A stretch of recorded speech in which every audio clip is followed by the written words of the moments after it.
The moment I realized my wife was planning a honeymoon with another man, she was standing in our kitchen asking me if I preferred the blue suitcase or the white one.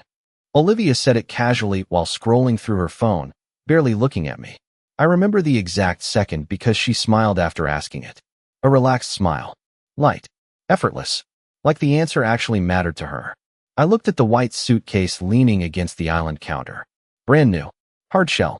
Designer tag still attached near the handle. 2 days earlier, she told me the company had scheduled an emergency leadership retreat in Maui. 14 days. According to her, the marketing division needed team rebuilding exercises after losing a major client. That explanation collapsed the second I saw what she packed. White dresses. 3 bikinis. High heels wrapped in tissue paper. Gold jewelry cases. Nobody packs 6 dinner outfits for PowerPoint presentations. Olivia moved through the house with unusual precision that week. She deleted notifications faster. She tilted her phone away during texts. She took calls in the garage with the engine running. Small things. Tiny adjustments. Most husbands miss those details because they search for lipstick stains and hotel receipts. Real affairs operate through behavioral math. Patterns. Timing. Rhythm shifts. I work in financial compliance for a regional bank. My job trained me to spot irregular movement before the damage appears on paper. Olivia forgot that. 3 nights before her flight, I opened our joint American Express account to review monthly statements. One charge caught my attention immediately for $1,820 at Haleakala Shores Resort, Maui, oceanfront property. The payment hit our account 6 days before she even announced the retreat. Corporate trips use company cards. Expense systems. Reimbursements. Olivia used our personal account instead. That told me 2 things instantly. First, the trip belonged to her. Second, secrecy mattered more than money. I copied the transaction ID into a private spreadsheet and checked the merchant timestamp.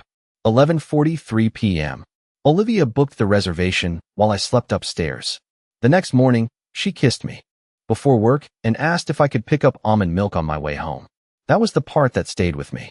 The normalcy. Betrayal rarely enters a marriage screaming. It enters wearing routine. Over the next 48 hours, I stopped reacting emotionally and started auditing reality. I downloaded 6 months of statements into encrypted folders. I flagged restaurant charges connected to Jason Miller's office district. I cross-referenced Uber receipts against Olivia's claimed overtime shifts. The overlaps lined up beautifully. Too beautifully.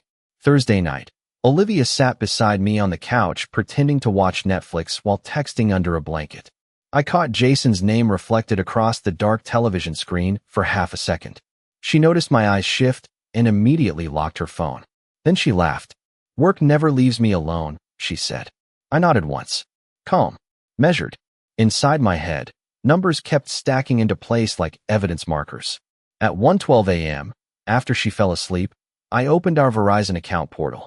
Olivia had forgotten the family plan administrator password belonged to me. I pulled 30 days of call logs.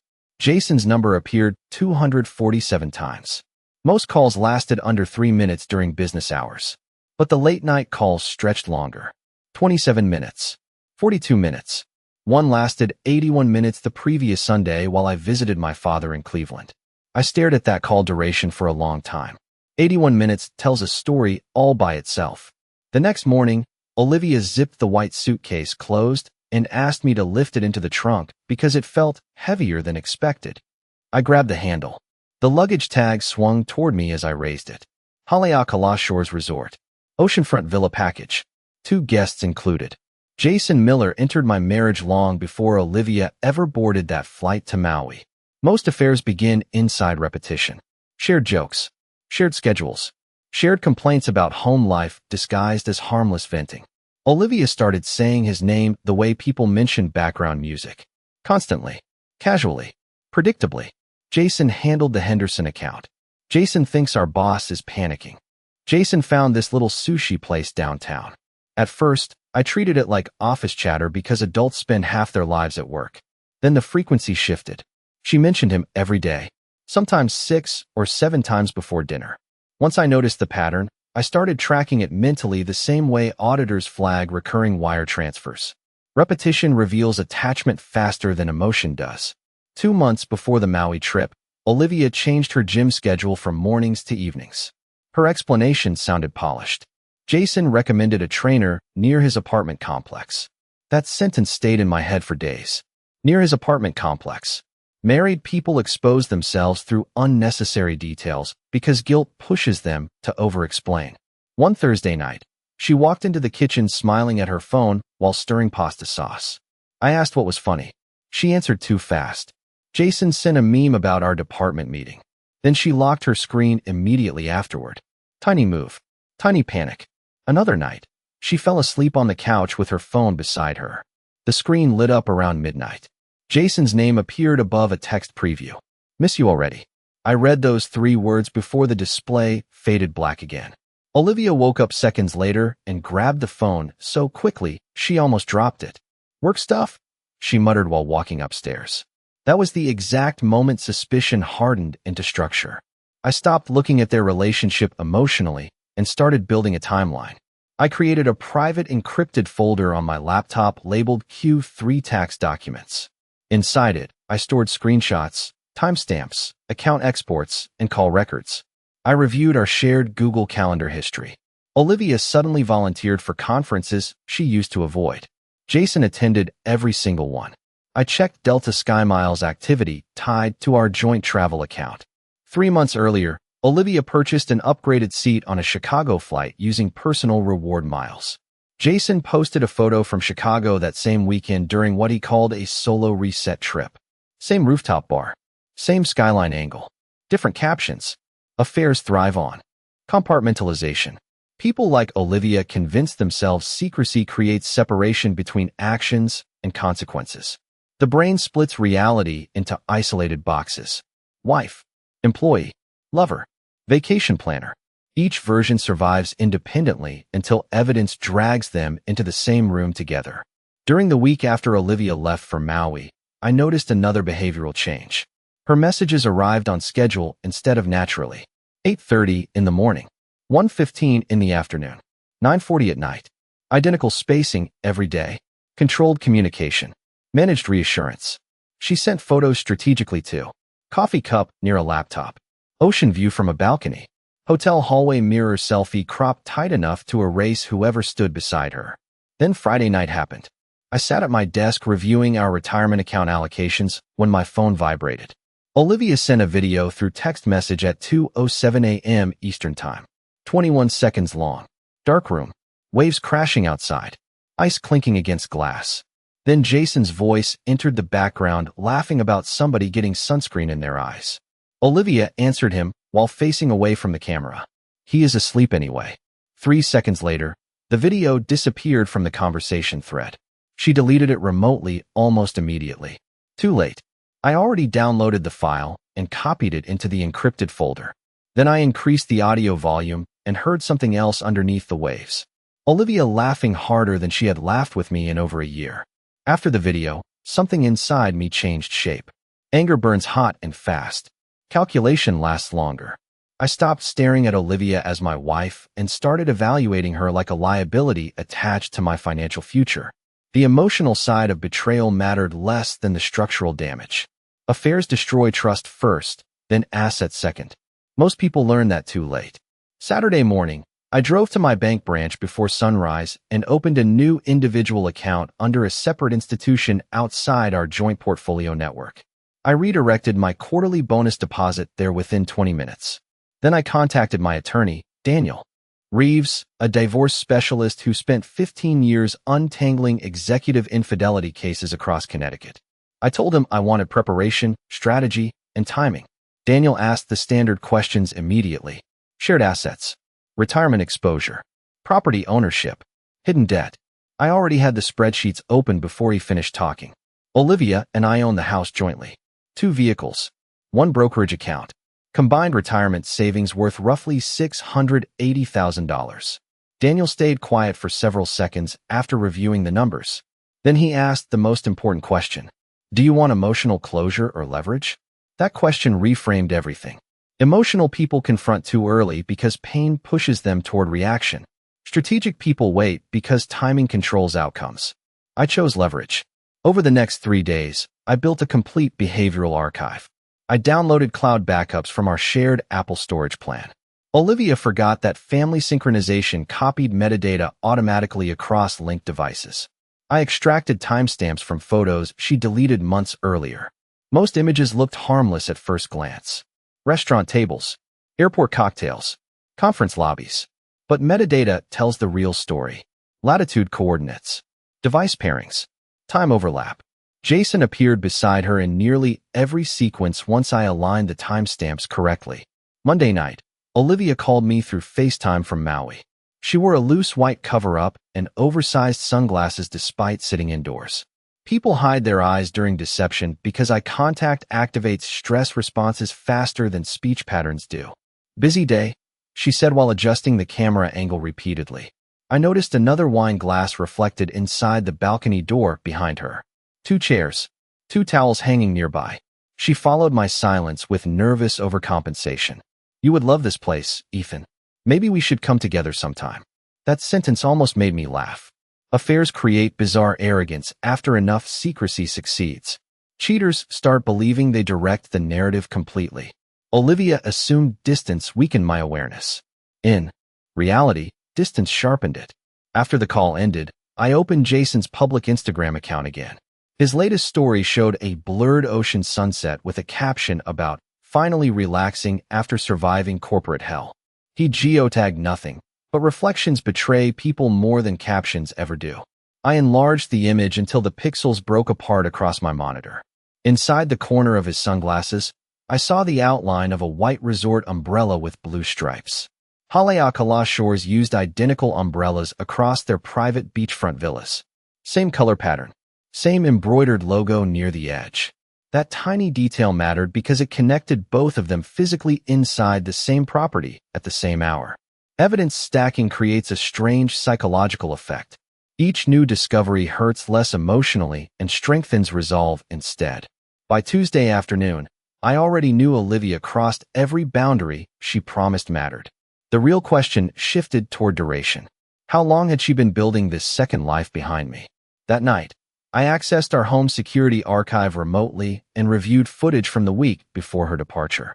At 11:18 p.m. on Wednesday, Jason's black Audi pulled into our driveway while I attended a compliance conference in Boston. Olivia walked outside wearing gray sweatpants and handed him a sealed envelope through the passenger window. Jason grabbed her wrist before leaving. She smiled at him the exact same way she used to smile at me 10 years ago. Then I zoomed in on the envelope label and felt my stomach tighten instantly.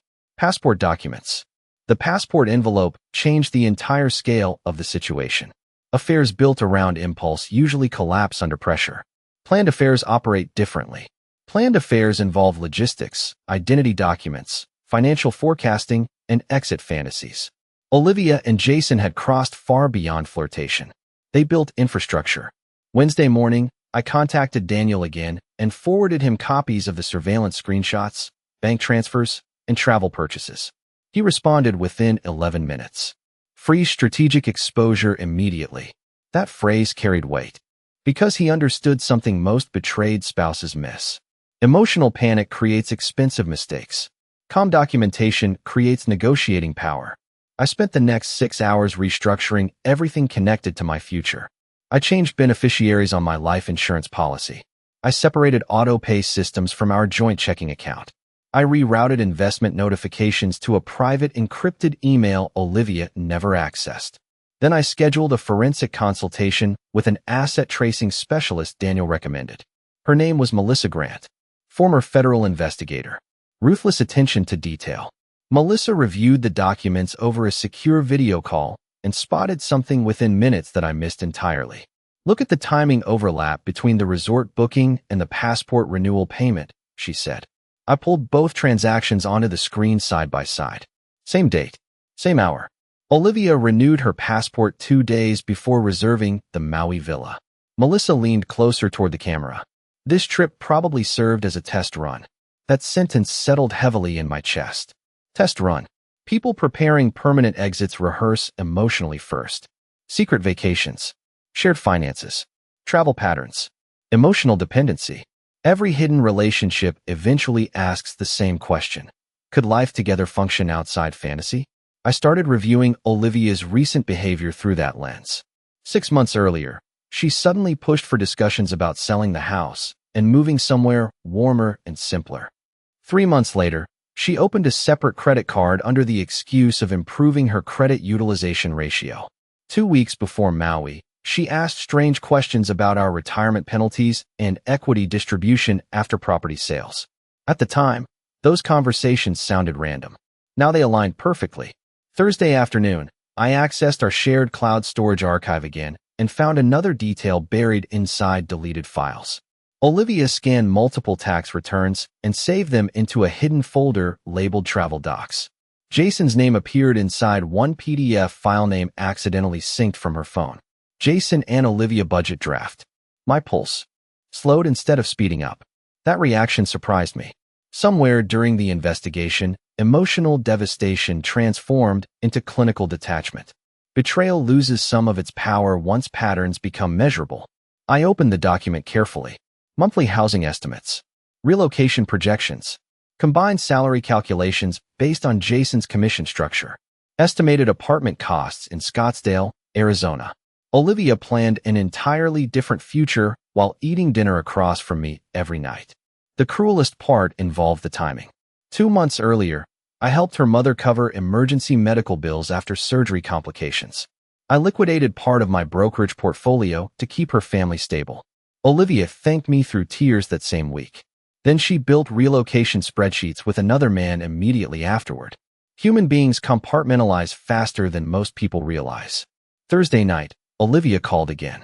Her energy felt different this time. Sharper, restless, like somebody testing emotional terrain before returning home.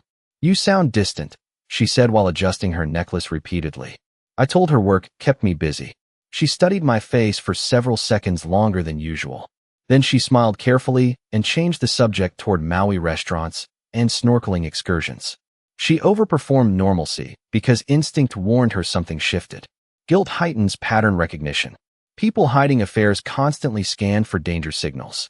Before ending the call, she asked a strange question. You still trust me, right? I answered immediately. Of course. That answer relaxed her shoulders instantly. Then she laughed softly and looked away from the camera toward someone standing beside her. She thought she regained control of the situation.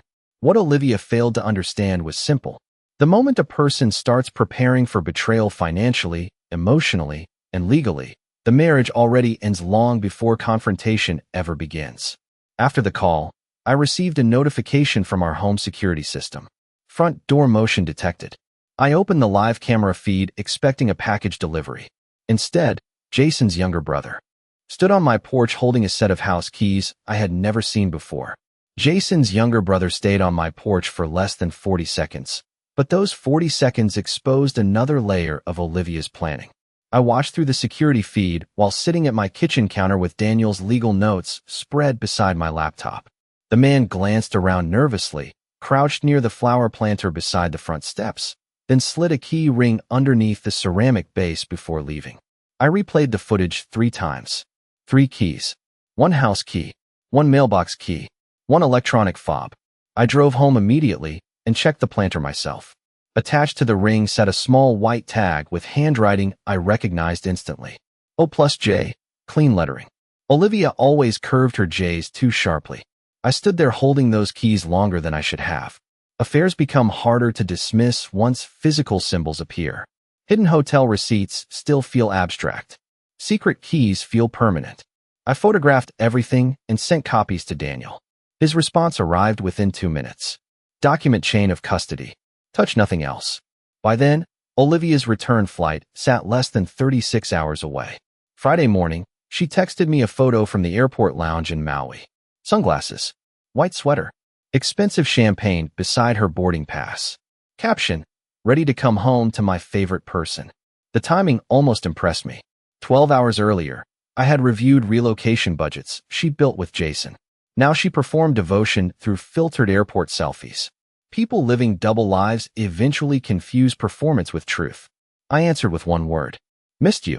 That response served a purpose. Calmness lowers defenses faster than confrontation. The second cheaters sense safety, they expose more. Olivia spent the entire flight texting me updates. delayed departure, gate change, turbulence over the Pacific.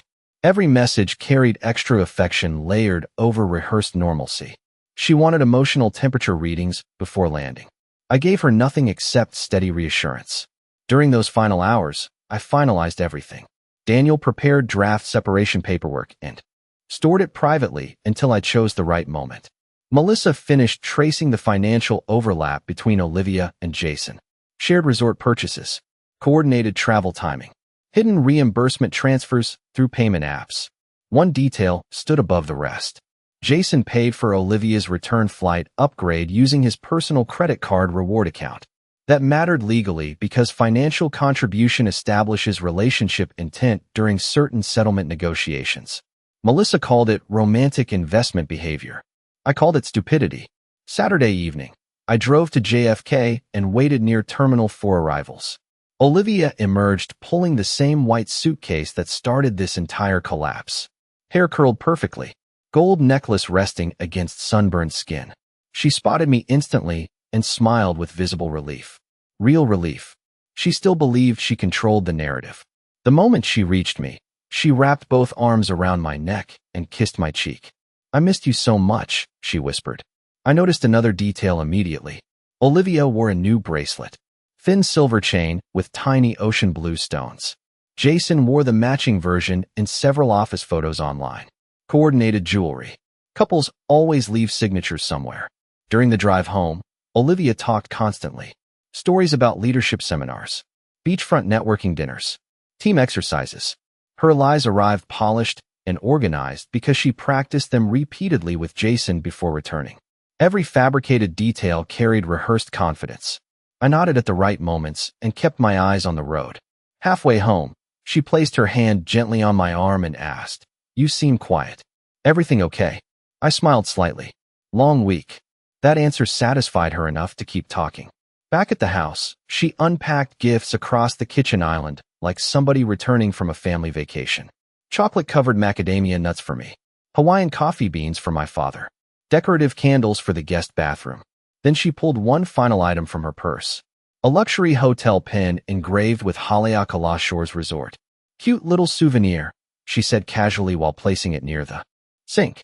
I stared at the pin for a second too long. Olivia noticed immediately. Her expression tightened for half a heartbeat before recovering. Tiny fear. Tiny instinct. Then she smiled again and walked upstairs to shower. The second she disappeared into the bathroom, her phone lit up on the kitchen counter beside me. Jason's name filled the screen above a single incoming message.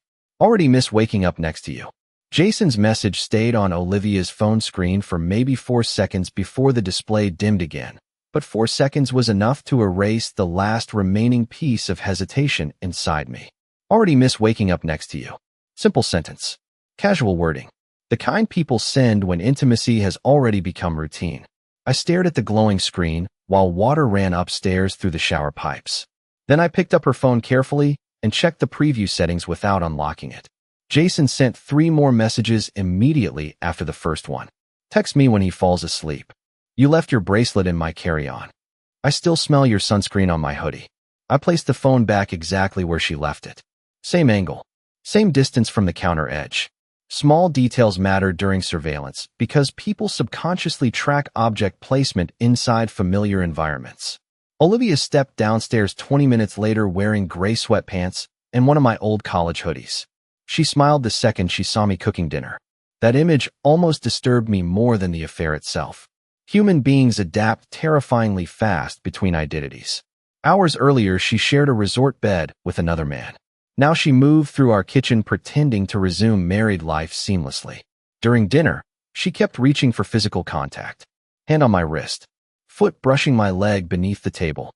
Questions about my week delivered with exaggerated softness. She wanted reassurance through body language before risking emotional vulnerability. I gave her calmness instead. Calmness confuses guilty people because they prepare for anger. Halfway through dinner, Olivia lifted her wine glass and smiled. "Thank you for picking me up from the airport." Jason said most husbands would have complained after a 14-day trip. There it was again. Jason entering our marriage through casual conversation like he belonged there permanently. I cut into my steak slowly and looked up at her. Jason seems to know a lot about husbands. The sentence landed harder than I expected. Olivia froze for half a second before forcing a laugh. You know what I mean.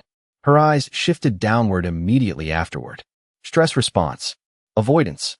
Internal recalculation. I watched the exact moment anxiety entered her nervous system. Later that night, Olivia fell asleep beside me while clutching her phone against her chest. Around 1:30 a.m., the screen lit up repeatedly beneath the blankets. Jason again. I waited until her breathing deepened, then slipped quietly out of bed and entered my office downstairs. I opened the encrypted archive and started building the confrontation timeline carefully. Every screenshot, every call log, every financial overlap. I organized the files chronologically because structured evidence destroys manipulation faster than emotional accusations. At 2:14 a.m., Daniel sent finalized separation drafts through secure transfer. I reviewed every page carefully. Asset division, temporary residence clauses, fraud reimbursement options connected to unauthorized marital spending. Then I reached the final section and stopped moving entirely. Melissa added a supplementary note based on her financial tracing investigation. Strong probability subject intended post-trip asset withdrawal. Attached underneath sat copies of recent banking activity from Olivia's separate credit line. Over the previous month, she liquidated nearly $18,000 through staggered cash advances under reporting thresholds designed to avoid immediate detection. 500 here, 900 there, 1,200 from casino ATMs despite neither of us gambling. Melissa highlighted the pattern in red. Structured extraction behavior. My stomach tightened instantly because I finally understood the real danger. Olivia never planned to confess. She planned to transition. Emotional betrayal hurts deeply. Financial betrayal destroys futures. I returned upstairs before dawn and slid quietly into bed beside her. Olivia rolled toward me instinctively during sleep and rested her head against my shoulder. Then her phone vibrated again between us. Another message from Jason appeared across the lock screen. This time it contained a photo preview. Olivia asleep in the resort bed, wearing the same silver bracelet she brought home from Maui. Timestamped 3 nights earlier. My eyes dropped lower toward the bottom corner of the image and suddenly locked onto something else entirely. Olivia wore my late mother's diamond necklace. Seeing my mother's necklace around Olivia's neck inside Jason's bed broke something deeper than anger. That necklace carried history attached to it. My father gave it to my mother after surviving chemotherapy together. Before she died, she placed it into my hand at Mount Sinai Hospital and told me to save it for the woman who would protect my future. Olivia cried when I gave it to her on our 5th anniversary.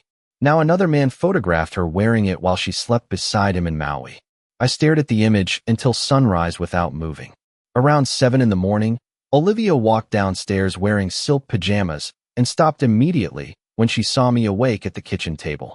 Her expression shifted subtly. Surprise first, then concern, then calculation. You barely slept? She asked carefully. I closed my laptop slowly. Work stuff. She relaxed again after hearing those words. Every lie survives through tiny moments of relief.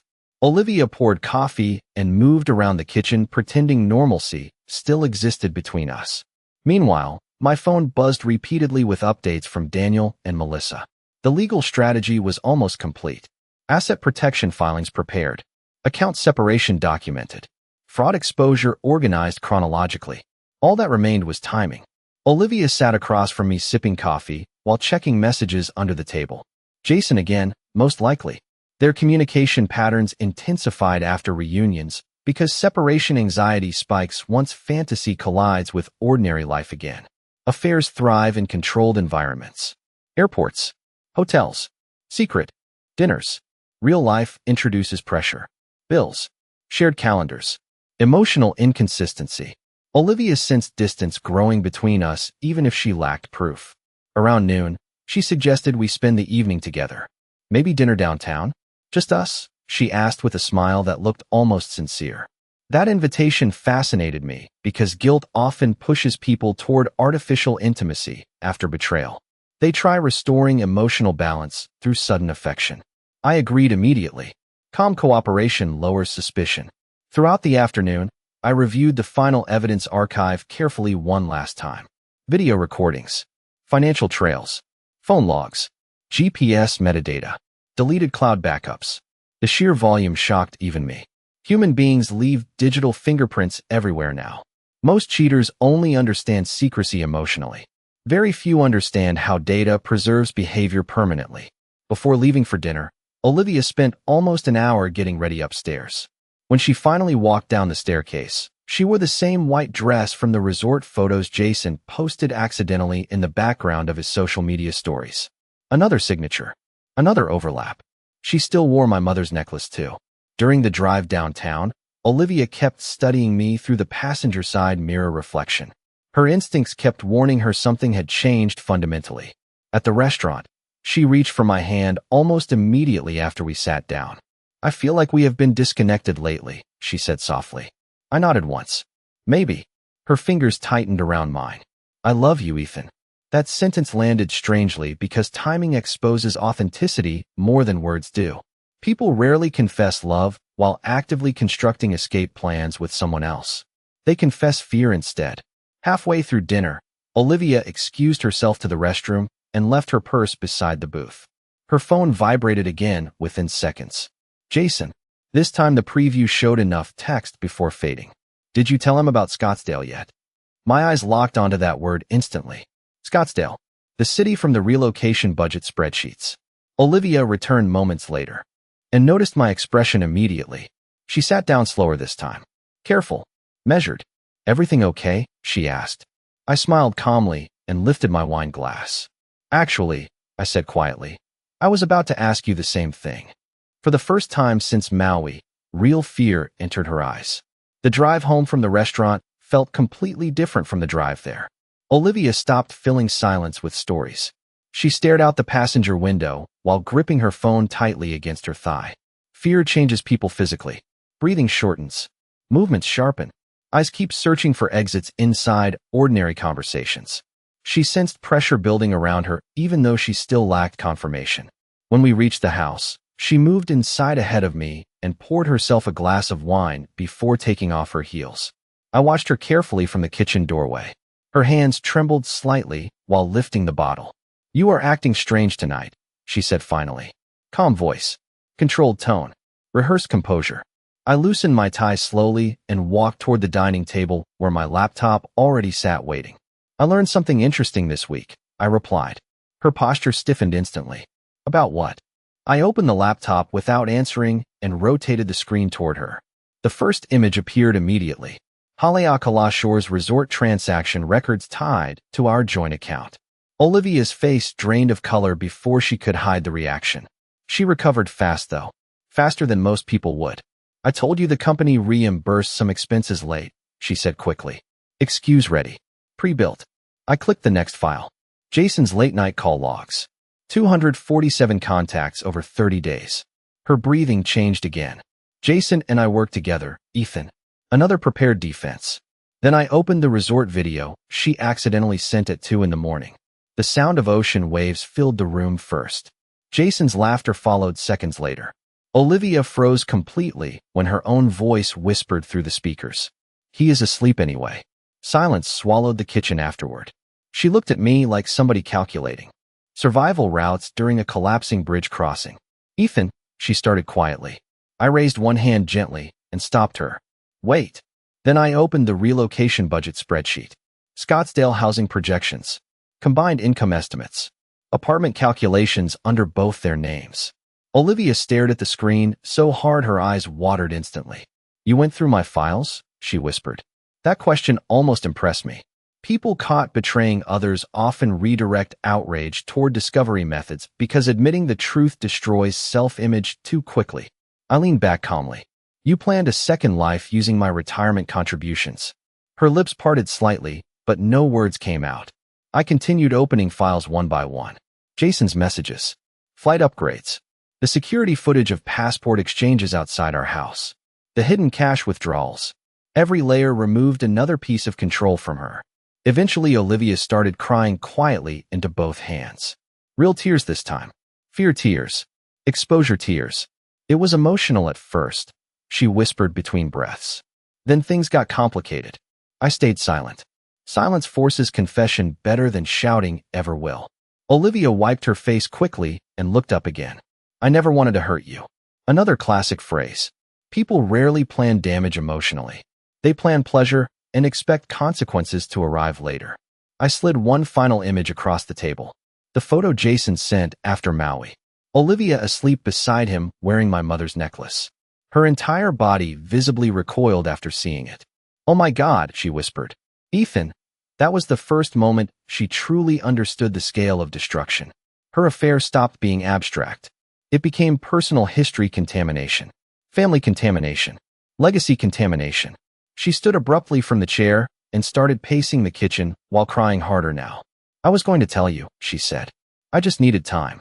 I watched her carefully for several seconds before answering. "No," I said calmly. "You needed options." That sentence hit her harder than every piece of evidence combined because it exposed the real truth underneath everything. Jason was never a mistake. He was a transition plan. Olivia covered her mouth and sat back down slowly like her legs stopped functioning correctly. Then she asked the one question she spent the entire night avoiding. "How long have you known?" I held eye contact with her for the first time all evening and answered honestly. "Long enough to let you finish the trip." Olivia sat across from me at the dining table with tears running silently down her face. But the panic was gone now, replaced by the realization that everything had already ended long before this conversation began. "Why would you let me keep going?" she whispered. I looked at her calmly and said, "Because I wanted the truth without interruption." For 2 weeks, I watched her choose Jason again and again while believing she could still control both lives at once. Every hidden transfer, every fake smile at dinner, every lie became evidence she created herself. "I thought you stopped caring about me," she said quietly. "No," I replied. "I stopped competing for someone already planning to leave." She cried harder, but every excuse collapsed under reality. She claimed she was confused, yet she built relocation budgets. She said she felt trapped, yet moved money through secret accounts. She wore my mother's necklace into another man's bed. By midnight, she finally stopped defending herself. "What happens now?" she asked. I slid the separation papers across the table. Her voice shook as she stared at them. "You already prepared everything?" "Most of it." The silence that followed felt heavier than the tears. Reality had finally replaced fantasy. Mortgages, assets, family conversations, public shame. The next morning, I placed my wedding ring on top of the folder, took back my mother's necklace, and walked toward the door. Behind me, Olivia sat frozen in yesterday's white dress beside a cold cup of coffee. Before leaving, I paused for 1 second and said quietly, "The saddest part about betrayal is that people spend so much time hiding the truth that they forget someone else is watching them become strangers." Then I closed the door, drove away, and let the morning sunlight erase the house from my rearview mirror.